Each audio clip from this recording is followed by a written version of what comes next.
महाराष्ट्राचं राजकारण जिथून हलवलं जातं तेच बीड आणि उभ्या महाराष्ट्राचं लक्ष असतं ते बीडच्या राजकारणावरती। कारण इथून सर्व महाराष्ट्राचं राजकारण हे हलवलं जातं। परळीचे मुंडे, माजलगावचे सोळंके, आष्टीचे धस, बीडचे क्षीरसागर आणि गेवराईचे पंडित असे हे घराण्यातील शाही आणि त्यांचं आलेलं राजकारण हे उभा महाराष्ट्र बघत आला आहे। आता स्वराज्य स्थानिक निवडणुकांमध्ये आता मात्र नेमकं काय घडणार यावर सर्वांचीच मात्र नजर लागली आहे। परंतु पंकजा मुंडे यांनी मात्र डॅशिंग त्यांच्या स्टाईलमध्ये आता चांगलंच बीडमधलं वातावरण हे हलवलं आहे।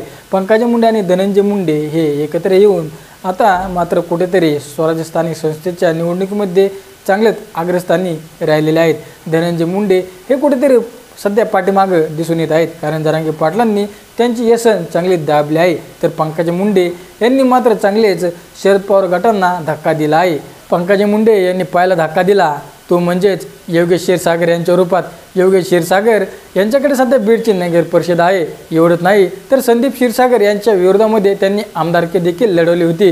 हे आमदारकीचं तिकीट त्यांना थेट अजित पवार गटाकडून मिळालं होतं। अजित पवार गटाकडून हा एक बलाढ्य नेता आणि बीडमधून एक चांगला डॅशिंग आणि युवा नेतृत्व म्हणून संदीप क्षीरसागर नंतर योगेश क्षीरसागर यांच्याकडे पाहिलं जात होतं आणि तेच योगेश क्षीरसागर सध्या भाजपच्या वाटेवर गेले आहेत। पंकजा मुंडे यांच्या उपस्थितीमध्ये योगेश क्षीरसागर यांचा पक्षप्रवेश झाला आणि या पक्षप्रवेशामुळे बीडमधलं वातावरण चांगलं तापलं आहे। तर दुसरा थेट धक्का बसला तो म्हणजेच माजी मंत्री राहिलेले बदामराव पंडित आणि बाळराजे पवार यांचा देखील पंकजा मुंडे यांच्या उपस्थितीमध्ये थेट पक्षप्रवेश झाला।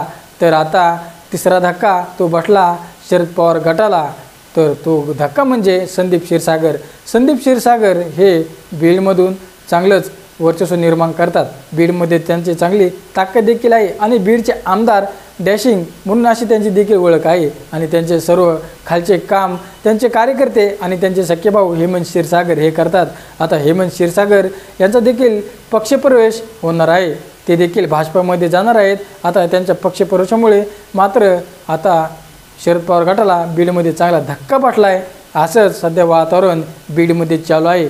परंतु याच्या पाठीमागं पंकजा मुंडे यांनी जादूची कांडी फिरवली अशी बीडमध्ये चर्चा सुरू आहे। तर याच्या पाठीमागं नेमकं आहे तरी कोण आणि पंकजा मुंडे आणि धनंजय मुंडे खरोखरच बीडचे नगर परिषद एक हाती आणणार काय अशी सध्या चर्चा सुरू झाली आहे। तर मंडळी तुमची यावरती काय प्रतिक्रिया आहे? हा धक्का नेमकं कोणाला बसला आहे?